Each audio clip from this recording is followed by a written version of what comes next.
दुर्योधन, तुमने इस कुरुक्षेत्र को रचा था ना, तो आज स्वयं ही तुम इस कुरुक्षेत्र से जा नहीं पाओगे। मैं तुम्हें विवश कर दूंगा दुर्योधन, विवश कर दूंगा।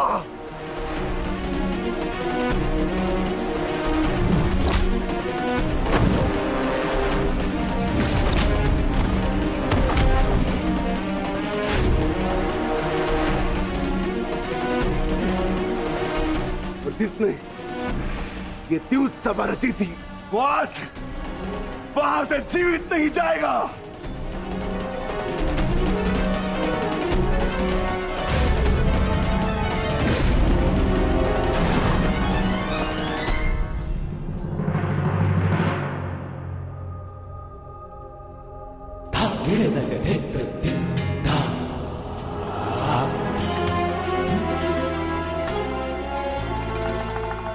तो बताइए गांधार राज, क्या लगाएंगे आप दांव?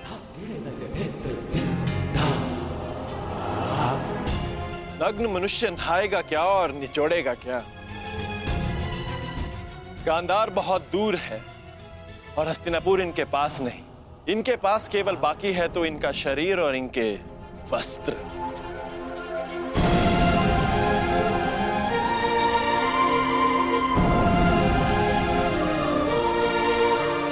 माधव, ये कैसा खेल खेल रहे हैं आप मेरे साथ? वस्त्र को दांव पर लगाता है भला? नहीं सहदेव, क्या कर रहे हो ये? मैं नहीं खेलूंगा ये दांव, मैं नहीं खेलूंगा ये दांव। दांव तो आपको खेलना होगा गांधार राज, और द्यूत के नियम के अनुसार जब तक एक खिलाड़ी पूरी तरह से विजयी या पराजित नहीं हो जाता, वो खिलाड़ी खेल छोड़कर नहीं उठ सकता।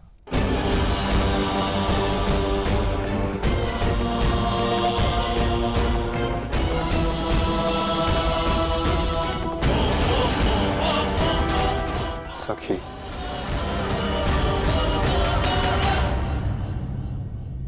पासे फेंको।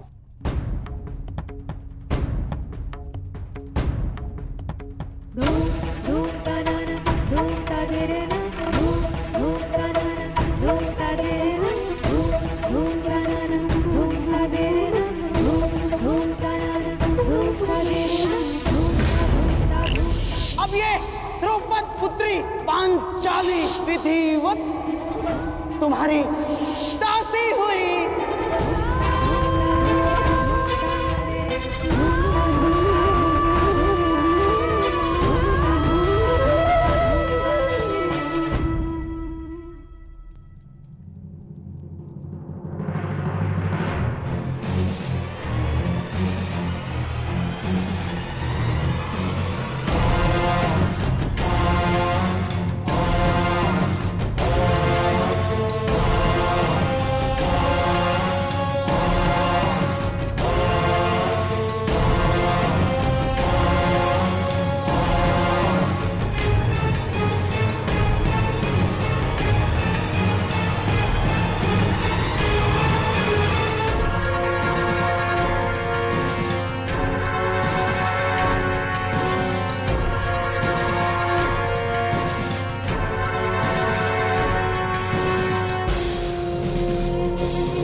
स्मरण रहे, चौसर है ये।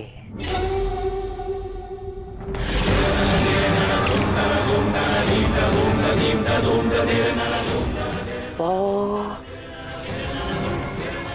12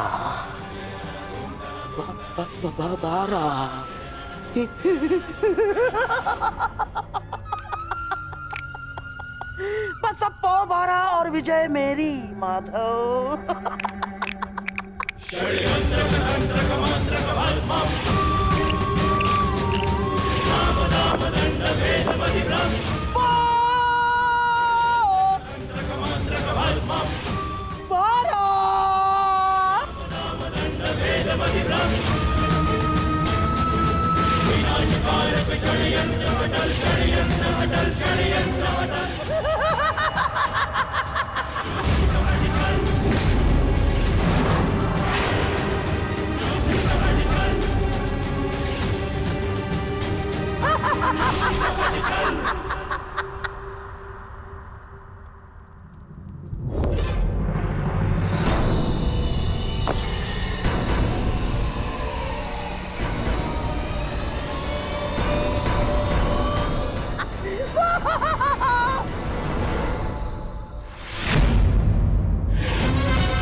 ऐसा नहीं हो सकता।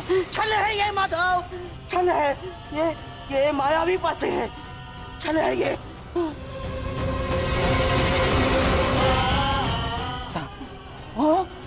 माता भूल गए मामा श्री, 14 वर्ष पूर्व ऐसे ही मायावी पासों से खेल खेला गया था, जिसके कारण ये महायुद्ध हुआ।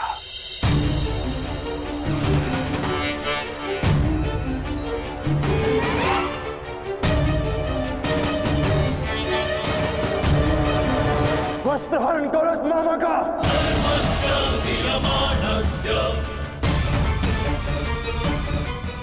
माधव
धर्मराज,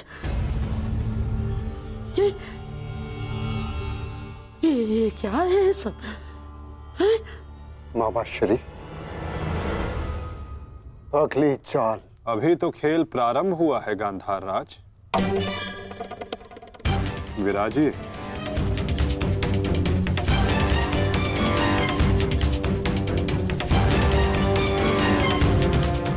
बताइए गांधार राज, अब क्या दांव पर लगाएंगे? इनके मुख में 4 सोने के दांत हैं माधव, उन्हें लगाते हैं दांव पर। नहीं नहीं नहीं,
चासर की विजय के पश्चात बहुत हंसी आ रही थी ना मामाश्री। अब दिखाई अपने तन पंक्तियां, दिखाओ।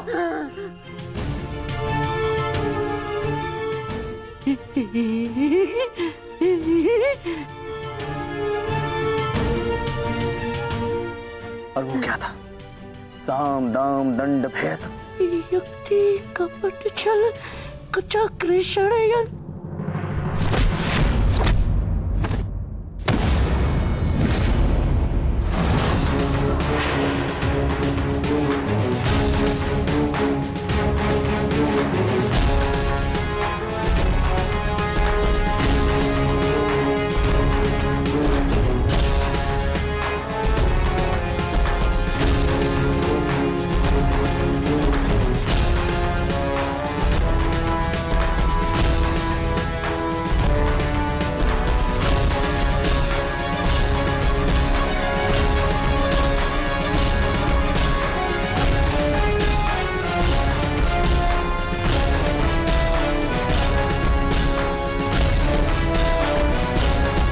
आनंद नहीं आया मामा श्री। आपके कलुषित रक्त से सना स्वर्ण भी हमें नहीं चाहिए। कुछ और दाव पे लगाते हैं। आपका दाहिना हाथ कैसा रहेगा मामा श्री?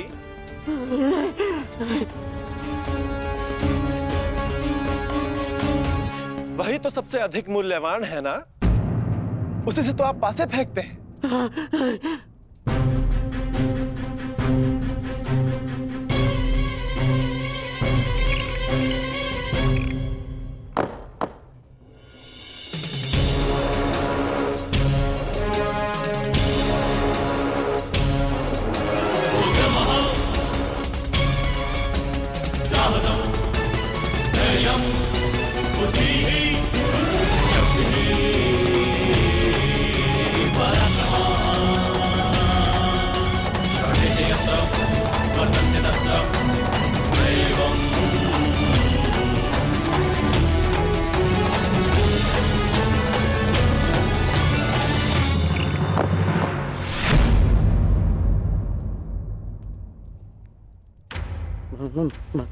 माधव, मुझसे भूल हो गई। मैं ये चाल पुनः चलना चाहता हूँ। जैसी आपकी इच्छा गांधार राज, अवश्य पुनः अपनी चाल चलिए।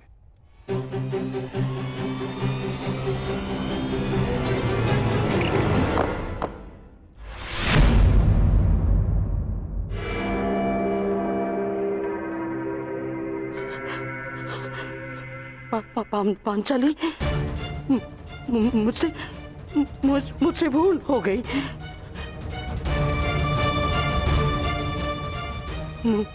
मुझे क्षमा कर दो, मुझे क्षमा कर दो पांचाली। जो आप हार चुके हैं, पहले उसका मूल्य तो चुकाइए मामाश्री।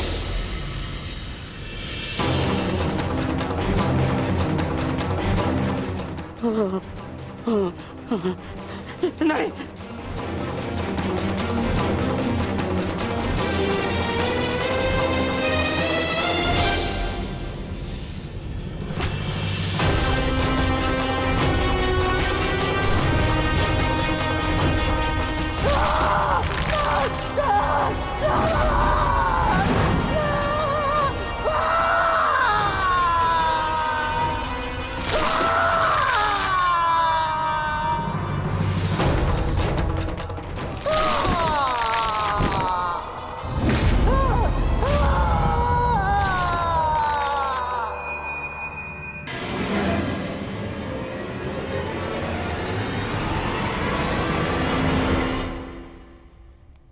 अगली चाल चलते हैं केशव।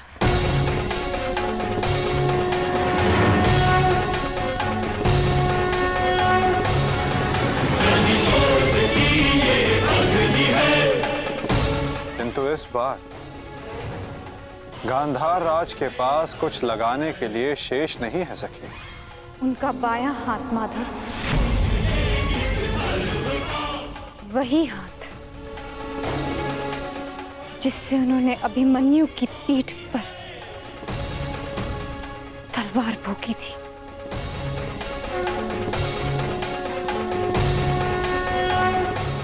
एक और चाल मामाश्री।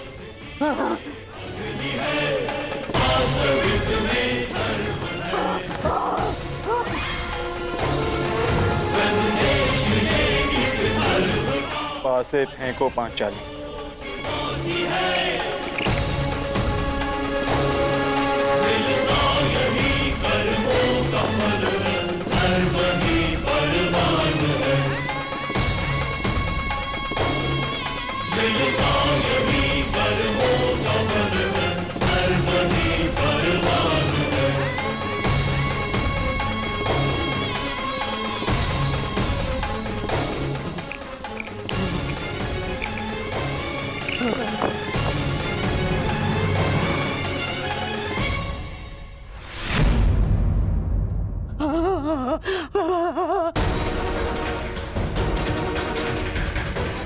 मुझे खेद है गांधार राज, आप अपने वो हाथ हार गए जिनसे आपने महाभारत का युद्ध रचा था।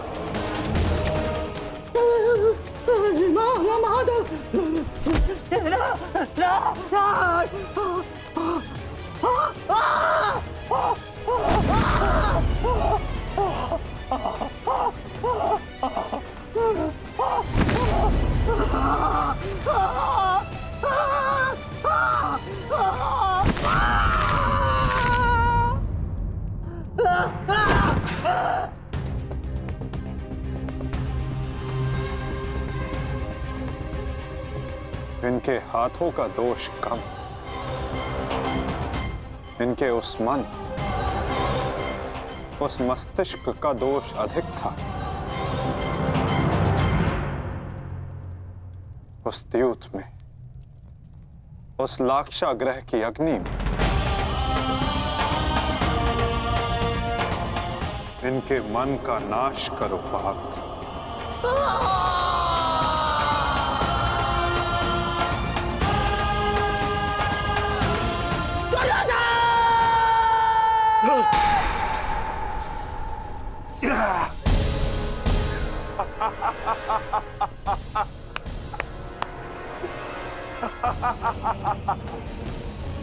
जाओ दुर्योधन, जाओ जाओ, तुम्हें जाने की अनुमति है। जाओ और जाकर अपने प्रिय महाराष्ट्री को अंतिम विदाई दो।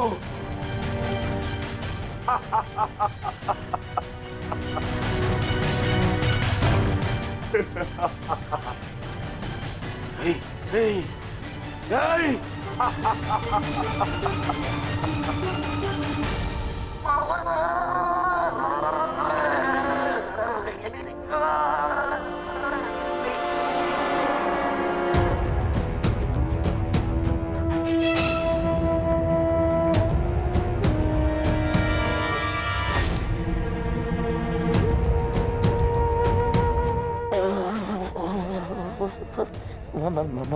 माधव,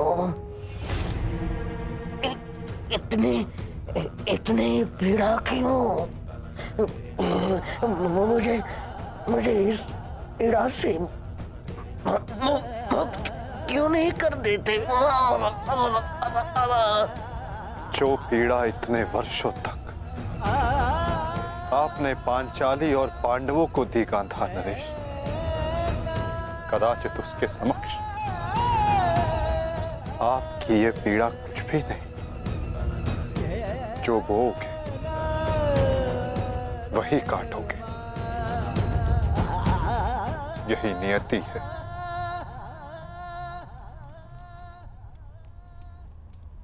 आज आपसे तनिक पीड़ा सहन नहीं हो रही गांधार राज। और उस पीड़ा का क्या जो आपने पांचाली को दी थी। स्मरण करने का प्रयास कीजिए गांधार नरेश, अनुभव करने का प्रयास कीजिए उस पीड़ा का।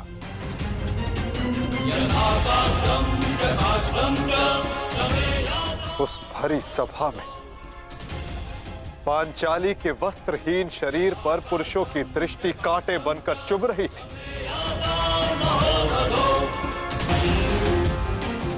स्मरण है गांधार राज कि किस प्रकार उस सभा में पांचाली गिड़गिड़ाई थी, किंतु तब भी आप सब में से किसी ने एक ना सुनी।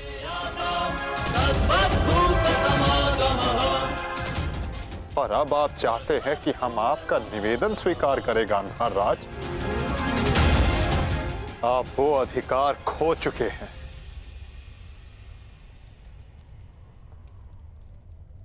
आपकी ये दुर्दशा आपके दुष्कर्मों का परिणाम है। कदाचित आपकी इस दशा को देखकर कुछ कुकर्मियों को शुद्ध और नए जीवन जीने की प्रेरणा मिल सके।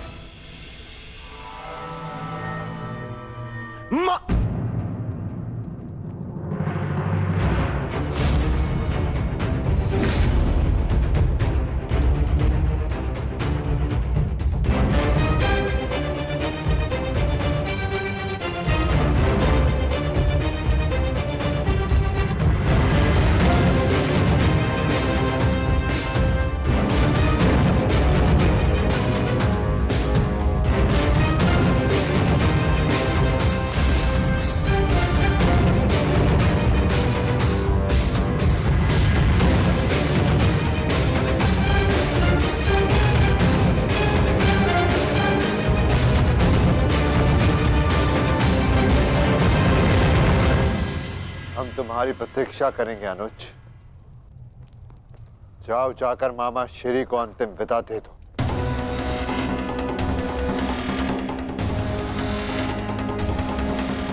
नहीं नहीं,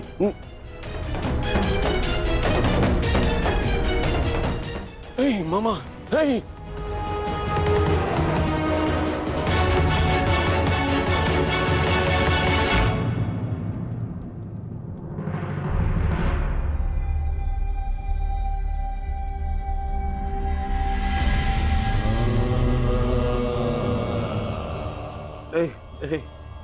नहीं नहीं नहीं नहीं, नहीं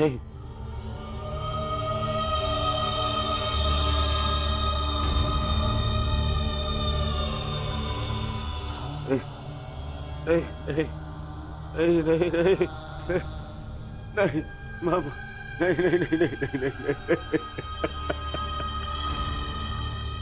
मामा, नहीं नहीं नहीं नहीं नहीं।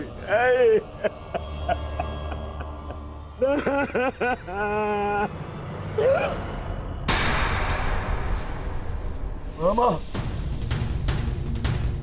मामा मामा मामा, ये क्या हो गया? मैंने अपने प्राण नहीं त्यागे अभी तक। कहाँ थे तुम? मैं यही था मामा, मैं यही था।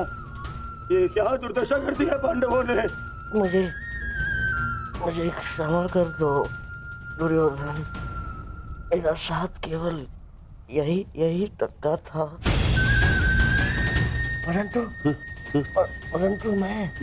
मैं प्रसन्न हूँ क्योंकि एक योद्धा ना होते हुए भी एक योद्धा की मृत्यु मिली मुझे। धन्यवाद दुर्योधन। कहीं नहीं जा रहे हैं आप। मैं आपको लेके चलूंगा, कुछ नहीं होगा आपको। ना कहीं नहीं जा रहे। उठिए उठिए उठिए मामा, उठिए उठिए, जाने दो आपको। नहीं नहीं नहीं, अरे मामा मामा, आप ठीक तो है? क्या हो गया मामा? मामा मैं आपकी चिकित्सा कराऊंगा मामा। इसको निकालो, इसको। नहीं नहीं नहीं नहीं नहीं नहीं नहीं, मामा मामा मामा मामा, नहीं मामा, नहीं नहीं नहीं नहीं मामा, अब कोई लाभ नहीं। नहीं नहीं नहीं, नहीं। हर मनुष्य का अपना एक विशेष बल होता है। यदि उस बल ने उसका साथ छोड़ दिया तो समझो उसका अंत निश्चित। नहीं मामा, मामा नहीं मामा। जैसे जैसे अंगराज का बल तो उसका कवच और कुंडल, जैसे मेरा बल था मेरे पास से। अब यदि अंतिम समय में मेरे पासों ने मेरा साथ छोड़ दिया तो अब कोई कुछ नहीं कर सकता दुर्योधन। नहीं नहीं नहीं नहीं मामा। अरे ये जिस गांधार नरेश की नीति से सारा भारतवर्ष कांपता है, इतनी निर्दयता से उसको मारा इन पांडवों ने। हाँ क्या हाल कर दिया है तुम्हारे और बाकी सबके ऊपर। अत्याचार इन पांडवों ने किया है, उसका प्रतिकार आपका भांजा लेगा मामा। मैं छोड़ दूंगा मामा। नहीं नहीं दुर्योधन, वास्तविकता तो ये है कि मेरी ये दशा मेरे ही निर्दयी कर्मों का फल है। इस आशा का कारण केवल और केवल मैं स्वयं हूँ। और फिर भी मैं तुम्हें विजयी देखना चाहता हूँ दुर्योधन। तुमने बचपन से मेरी हर बात सुनी और मानी भी, और आज भी तुम्हारे हित के लिए एक बात करना चाहता हूँ तुमसे। बोलो बाबा। दुर्योधन चले जाओ। आपको छोड़ के कहाँ? नहीं कहीं नहीं जा रहा। मेरी सलाह मानो दुर्योधन, क्योंकि वो वासुदेव कृष्ण तुम्हें जीवित नहीं छोड़ेगा। और वो विकोदर भीम उसकी प्रतिज्ञा अवश्य पूर्ण करेगा दुर्योधन। मैं नहीं चाहता कि मेरी बहन और जीजाश्री के अंतिम संस्कार के लिए कोई शेष न बचे। परिस्थिति को समझो दुर्योधन। तुम आज कुरुक्षेत्र नहीं जाना। आप मुझे भागने की सलाह दे रहे हैं मामा? ना मैं तुम्हें भागने की सलाह नहीं दे रहा हूँ। मैं तुम्हें जाने की सलाह दे रहा हूँ दुर्योधन। यहाँ से जाओगे तो जीवित रहोगे, और यदि जीवित रहोगे तो कल लड़ पाओगे। इस समय तुम मन से टूटे हुए हो दुर्योधन, और यही उस वासुदेव कृष्ण की नीति है कि तुम्हें थकाकर तुम्हें निशस्त कर दे।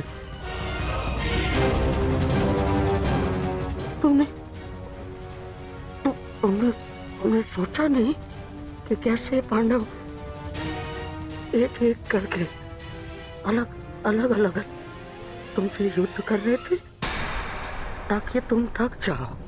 ये उस वासुदेव कृष्ण की नीति है तुम्हें परास्त करने की। वो अवश्य कोई चाल चल रहा होगा। यहाँ पास में एक सरोवर है दुर्योधन,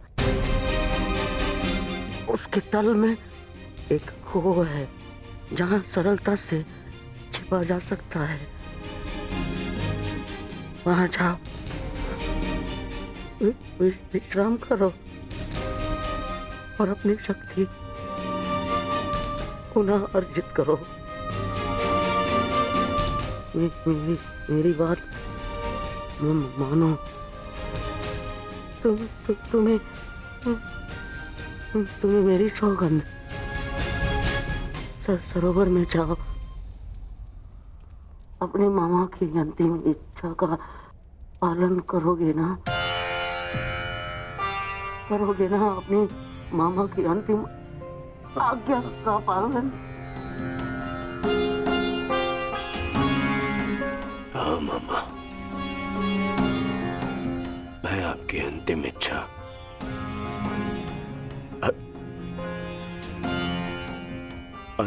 अवश्य पूर्ण करूंगा। मैं सरोवर जाऊंगा, परंतु छिपने नहीं मामा, जल साधना के लिए, ताकि उन पांडवों से मैं आप पर और बाकी सब पर किए अत्याचार का प्रतिकार ले सकूं।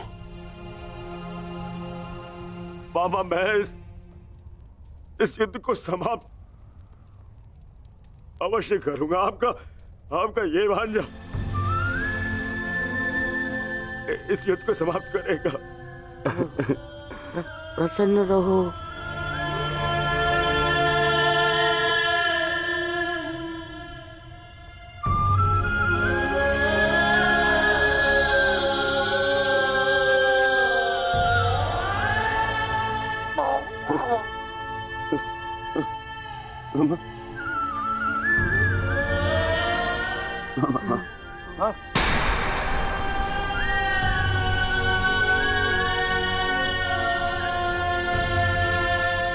मेरे होने वाले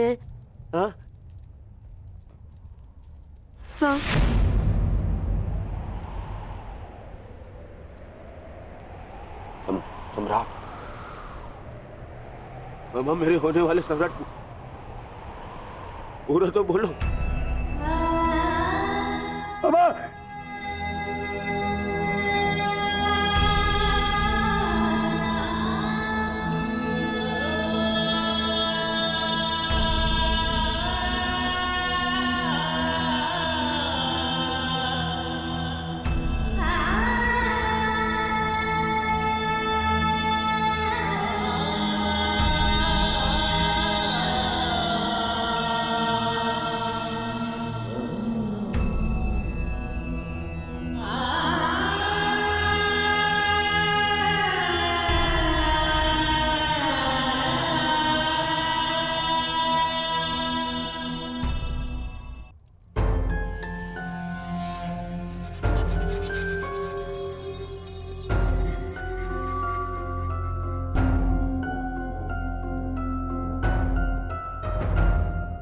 हमें बहुत विलंब हो रहा है युधिष्ठिर।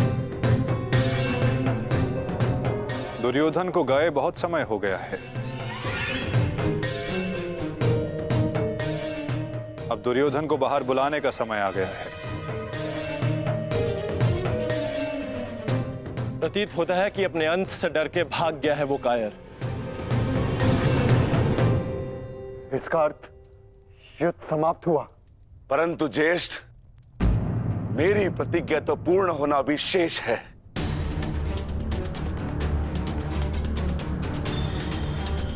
यदि दुर्योधन युद्ध नहीं चाहता तो फिर क्यों युद्ध किया जाए? माता गंधारी का एक पुत्र जीवित रहा तो इसमें समस्या कैसी? समस्या है ज्येष्ठ। माधव ने भी कहा ना कि कांटों के वृक्ष का यदि संपूर्ण नाश ना किया जाए तो फिर से पनप जाता है। उसी भांति यदि अधर्म का संपूर्ण नाश ना किया जाए तो धर्म स्थापना पर संकट होगा।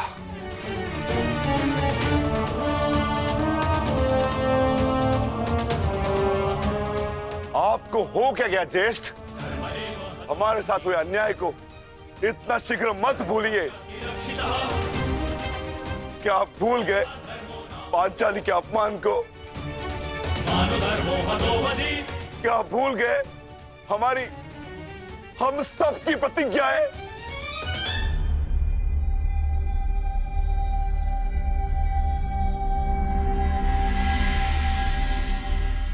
सब स्मरण है मुझे अनुज, सब स्मरण है।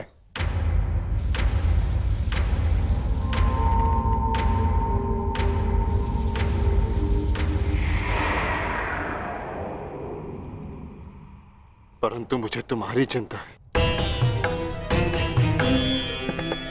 तुम जानते हो दुर्योधन के वश शरीर का कोई तोड़ नहीं, जानते हो ना? इसीलिए उससे द्वंद्व करना व्यर्थ है।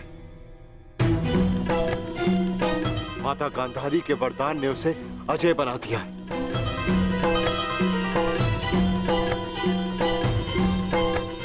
यदि तुम्हें कुछ हो गया तो मैं स्वयं को कभी क्षमा नहीं कर पाऊंगा अनुज। जानता हूं ज्येष्ठ, मैं सब कुछ जानता हूं, परंतु मुझे उसकी चिंता नहीं। धर्म स्थापना पर निकले हैं तो बलिदान देना होगा।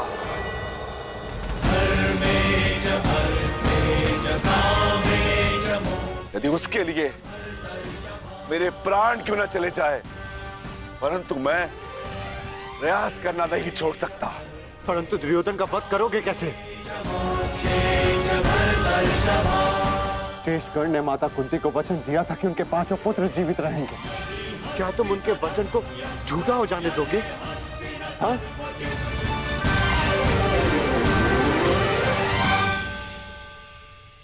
उत्तर दो, उत्तर दो भीम, कैसे परास्त करोगे दुर्योधन को?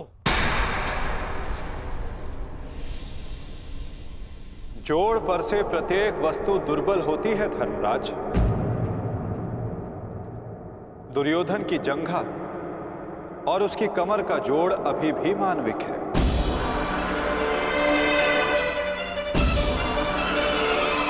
दुर्योधन को वहां से तोड़ा जा सकता है।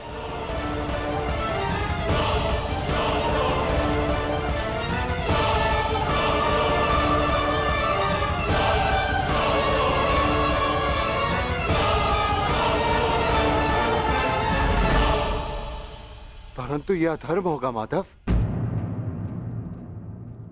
इस समय धर्म की मांग, कदाचित यही अधर्म है धर्मराज।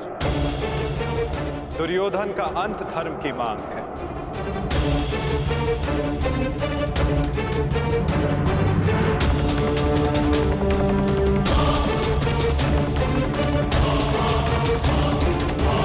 पांचों पुत्र जीवित रहेंगे। क्या तुम उनके वचन को झूठा हो जाने दोगे? हाँ? उत्तर दो भीम, कैसे परास्त करोगे दुर्योधन को? जोड़ पर से प्रत्येक वस्तु दुर्बल होती है धर्मराज। दुर्योधन की जंघा और उसकी कमर का जोड़ अभी भी मानविक है।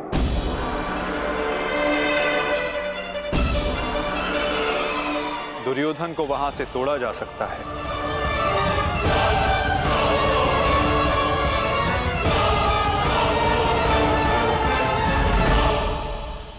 परंतु यह अधर्म होगा माधव। इस समय धर्म की मांग, कदाचित यही अधर्म है धर्मराज। दुर्योधन का अंत धर्म की मांग है।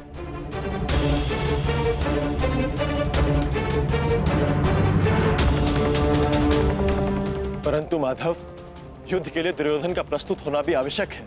यदि दुर्योधन हम सबके समक्ष प्रस्तुत नहीं होते तो हमें दुर्योधन के समक्ष प्रस्तुत हो जाना चाहिए।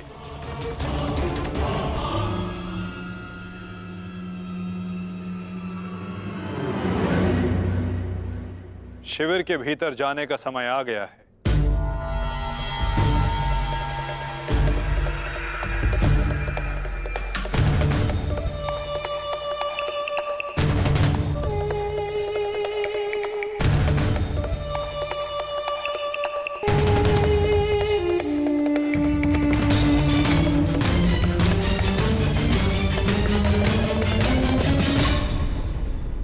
याद तो कोई भी नहीं है। मैं भी दूसरे कक्ष में जाकर देखता हूँ। मैं भी तुम्हारे साथ चलता हूं नकुल। मैं उस ओर देखता हूं।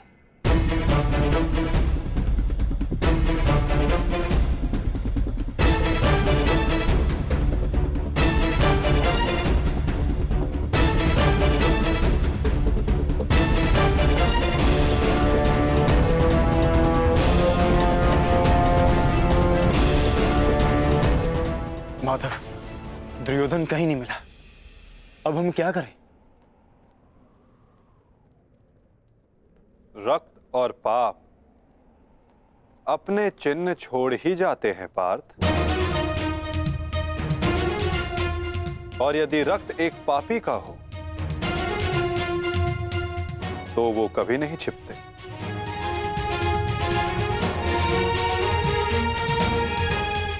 उधर देखो पार्थ,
तो दुर्योधन इस सरोवर में छिपा है।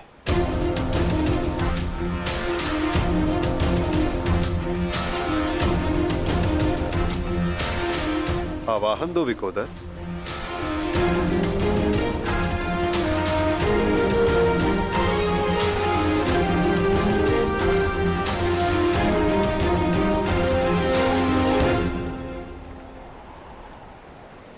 दुर्योधन, मैं जानता हूं तुम यहीं छिपे हो।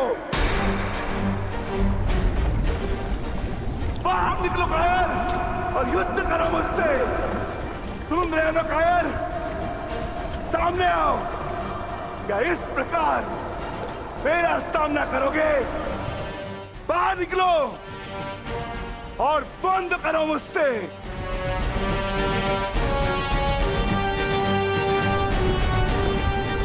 आज तुम्हारे मामाश्री तुम्हारा साथ छोड़कर चले गए और शीघ्र ही मैं तुम्हें उनके पास भेज दूंगा।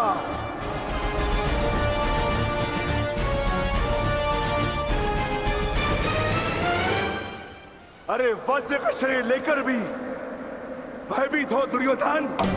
भारती कर्ण को अपना मित्र कहते हैं ना, किंतु आज यदि कर्ण तुम्हें इस दशा में देख लेते तो उन्हें भान हो जाता कि उनका मित्र एक शूरवीर योद्धा नहीं, बस एक कायर है। और उन्हें लज्जा आएगी उस क्षण पर जिस क्षण उन्होंने तुम्हारा साथ देने का निर्णय किया।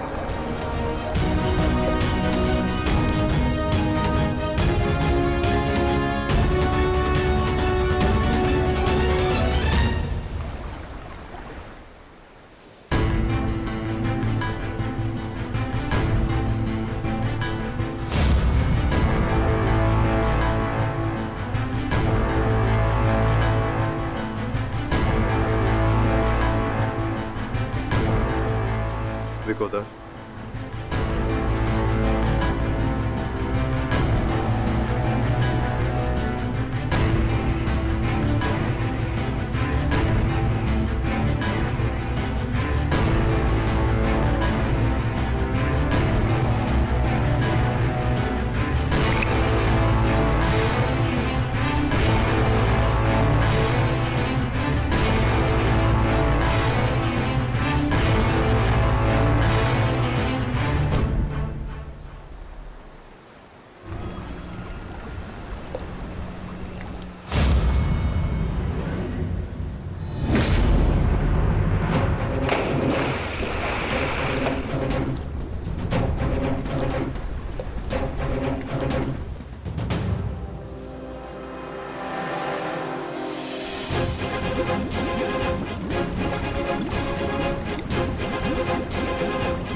तुम तो अपने मामा से भी बड़े कायर निकले दुर्योधन।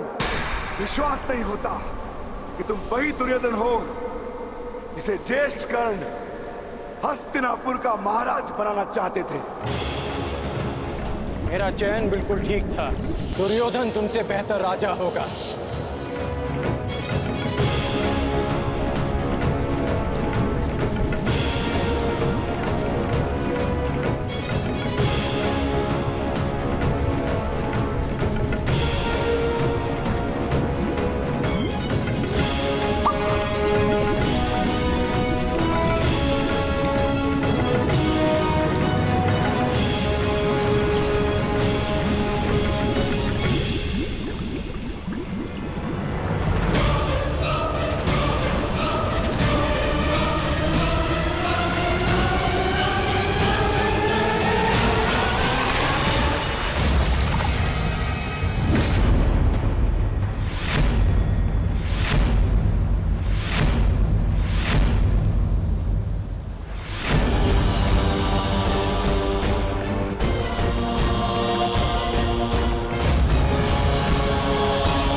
आओ दुर्योधन आओ, स्वागत है तुम्हारा। एक क्षण के लिए ऐसा लगा कि तुम इसी भांति सदैव छिपे रहोगे। मुझे तुमसे छिपने की आवश्यकता नहीं है भीम, क्योंकि मेरा शरीर वज्र का है। स्मरण है ना, कुछ समय पूर्व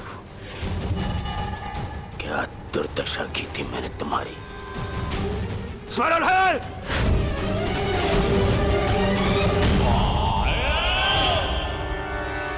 दुर्योधन सत्य कह रहे हैं विकोदर। दुर्योधन छिप नहीं रहे थे, वो तो जल साधना में लीन थे। ये तैयारी तो युद्ध से पहले की थी दुर्योधन, है ना?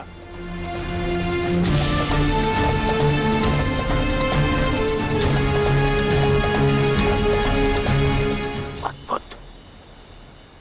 एक बार फिर तुमने मुझे चौंका दिया। हाँ, मैं जल साधना कर रहा था जो मेरे गुरु बलराम ने मुझे सिखाया है।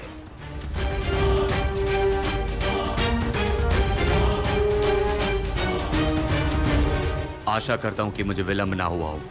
जो चाहे साधना कर लो दुर्योधन, परंतु आज तुम्हें मुझसे कोई नहीं बचा सकता। बड़े निश्चित हो मेरी मृत्यु को लेकर।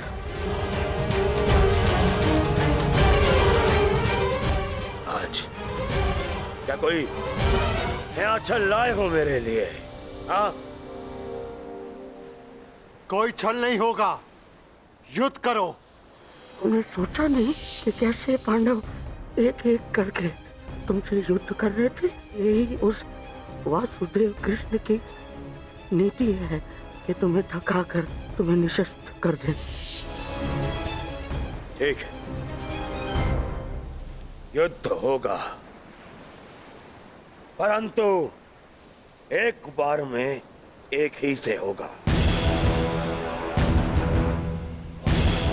और उससे होगा जिससे मैं चाहूंगा।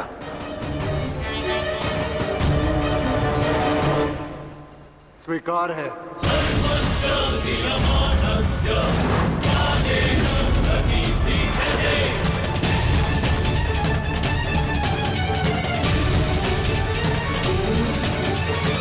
प्रश्न ये उठता है कि तुम युद्ध किससे करोगे? नकुल सहदेव से?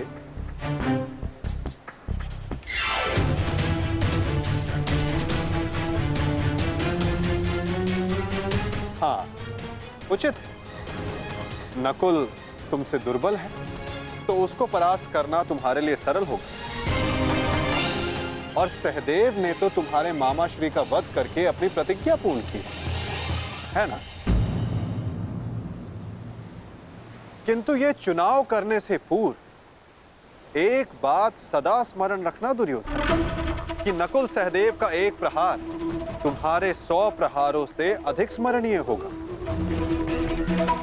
और नकुल सहदेव को तुमसे कहीं अधिक सम्मान मिलेगा। हाँ, कदाचित इस द्वंद्व में, इस महाभारत में तुम भले ही विजयी हो जाओ, किंतु सदा के लिए तुम अपना मान, सम्मान और यश खो बैठोगे दुर्योधन।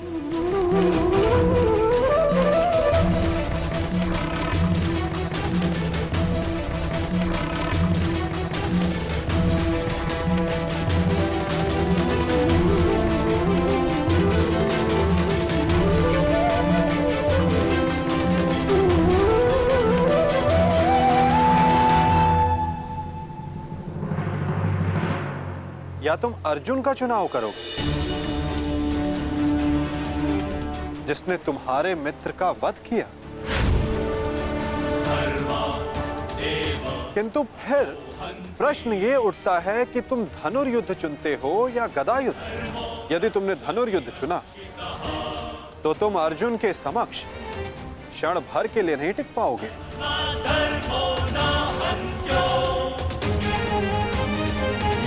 और यदि तुमने गदा युद्ध चुना तो समस्त संसार तुम्हें इस अन्यायपूर्ण चुनाव के लिए सदा धिक्कारता रहेगा।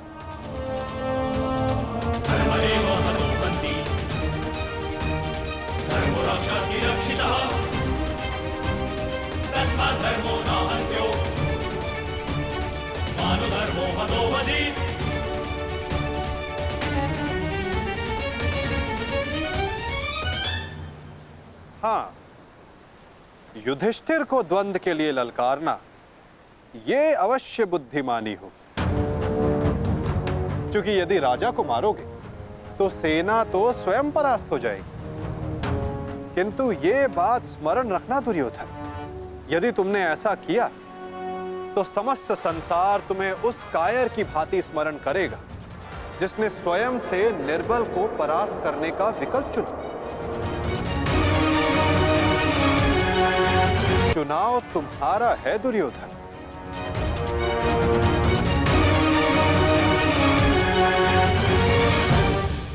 नहीं चलिए,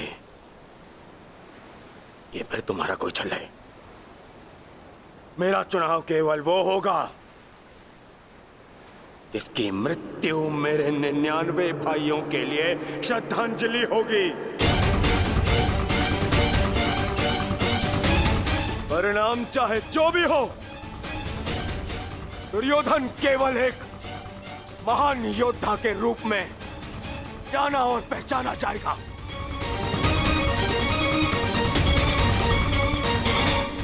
मैं दुर्योधन द्वंद्व के लिए भीम को चुनता हूं।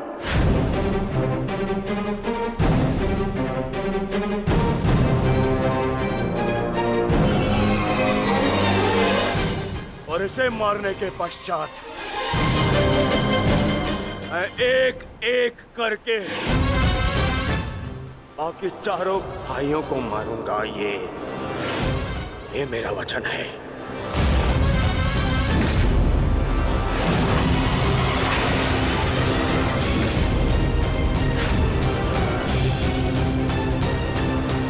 तो प्रतीक्षा किस बात की है दुर्योधन? अब समय ही बताएगा कि तुम मुझे मारकर अपने 99 भाइयों को श्रद्धांजलि दोगे या मैं तुम्हें उनके पास पहुंचा दूंगा।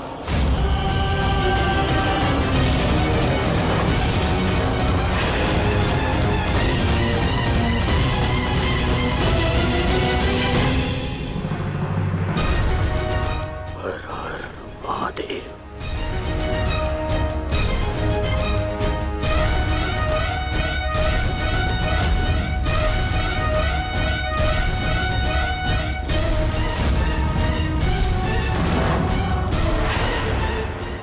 आ!